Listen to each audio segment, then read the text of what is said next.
Hey, John from Mighty here, and in this video, I'm excited to walk through how you can go about creating a form-fillable PDF, which this is great for our reflection block updates, where we now allow you to map all of your reflection questions to a form-fillable PDF, which gives you full control of that visual output that you get with that block. So what I want to do is just show you how you can go about taking your ideas, maybe it's in Canva or Figma, and you've got an image you've built up, and you want to figure out how to make that form fillable. I have the tips on how to do that. So let's jump in and I'll show you how to make those and how that works with the reflection block.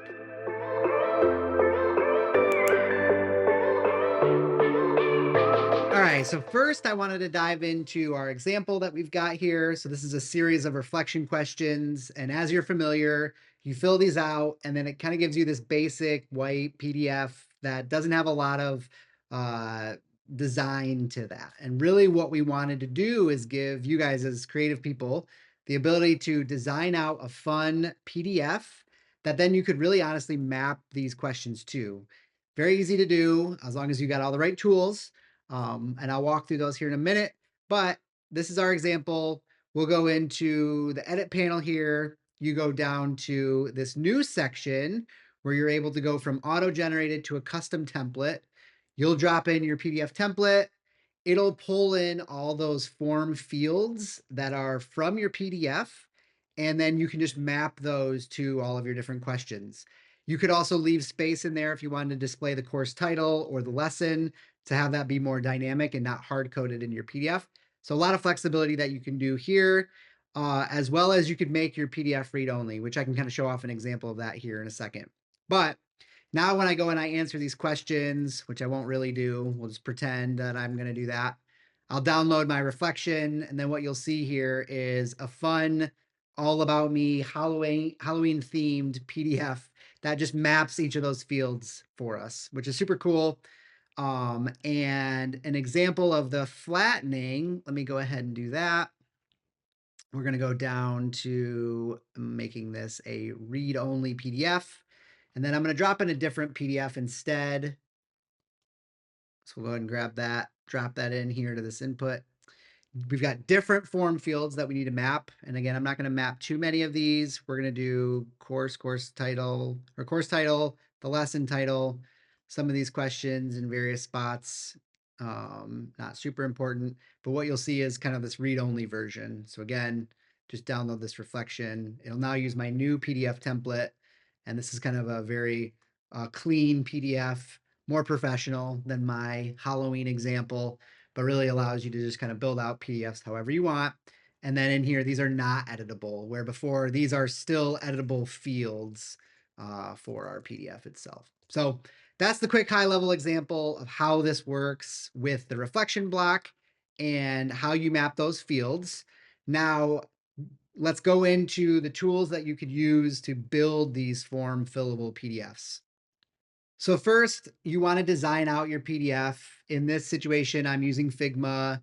I found a fun image that was online, and then I just kind of like blanked out some spaces on that image. I'm in Figma doing that. You could certainly do this in Canva or most of your like photo editing software.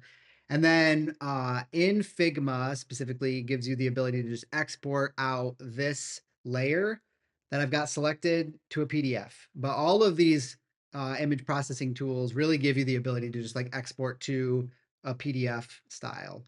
And then that just gives you the PDF with whatever your image is that you've got. So you can really just kind of build that in whatever design tool you're using. And then from there, I like to use the Adobe Acrobat tool. So right here, we've got the Adobe Acrobat tool open. We can just drop in our PDF onto Adobe Acrobat. And then this is where you'll need to get into preparing this PDF to support forms. So you can go to the All Tools section, go into more, prepare a form. It'll kind of go into this option where you could like scan a document or whatever. We can just create this into a form. It has no form fields detected, which is whatever, no big deal. But now at this point, we can use this for a form. So the way that you'll do this is over here on the left, adding content. We can add these form components, specifically adding in text fields. And once you click that, you can now just drag into the space that you want these text fields located at. And if you recall back in Rise, we've got all of these text fields that show up, and those are based on the fields that are named right here inside of our text field that we've got. So again, with the prepare form section open, you've got your fields over here on the right. If you have that closed, you should be able to just also right click it and go to properties. Either place is going to give you access to this properties panel. So you could rename these to hobbies or whatever the name is that means something to you. Because again, when you drop in the PDF, it's just going to show you what these names are. So that way you can map them. So if you name them appropriately, it's a lot easier to find. And then you'll want to turn on for one of the options, um, the ability to make them scrollable. So let me go ahead. It looks like things are stuck. Let me try this again. Go to properties, go to options, and then in here, you can select this to be multi-line, scroll long text. So that way, if they type a lot of information into that area, that at least it's scrollable for you to be able to see. Be leery of that, especially when you go to make it a read only, because that's going to flatten it and may cut off some of that text for people. So really gives you flexibility in these PDFs themselves, and maybe you think of them more as like a takeaway worksheet for them to continue to modify after the fact. So just be mindful as you're building out these PDFs, how your learners are going to fill these out, answers that they're going to say, and whatnot. The appearance for this, I would not have a fill color or a background color, just kind of let it blend with your PDF. And then certainly you can choose your font size and your font itself, text colors. You have all the flexibility to do anything that you're normally doing with your form fillable PDFs there. So you'd go through and you would just add all of these text fields. I also added into my quick ribbon, this toolbar. You can customize this to drop in the text field. This was convenient, so I didn't have to go through the whole prepare form option. In the prepare form, you would go down to your text field, which I've already added, but then you just be able to hit this plus button to add it to your toolbar. So that just makes adding these a lot faster because then it's just this guy, you can click it and then just easily drag over into that space, be able to, oops, we got to get out of that, hit escape. Now I'm stuck into this mode. Hold on. Let me go back to tools, prepare form, because I've got a bunch of extra ones that now I need to delete. So let me go ahead and do that. I'm just hitting the delete key on my keyboard. So we can delete those out and we can go to properties and rename them and update their options as well. So, but I'm going to leave this as is. The next thing that you'll want to do for making sure that your PDF works when you flatten it is under the file option. So if you're on Windows, it will look slightly different, but file option, there's this compress a PDF. Every time I've kind of tested this, I would need to compress this first for it to work. So yep, we would want to save this. We can retain existing. You hit OK there. And then maybe we'll just rename this to be our Form 2. And now let's go ahead and just upload this into Rise.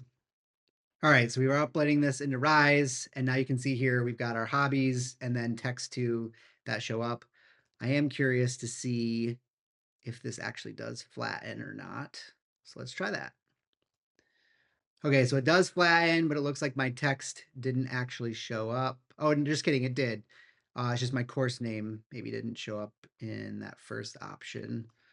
So let me go back to that. We've got lesson title, course title.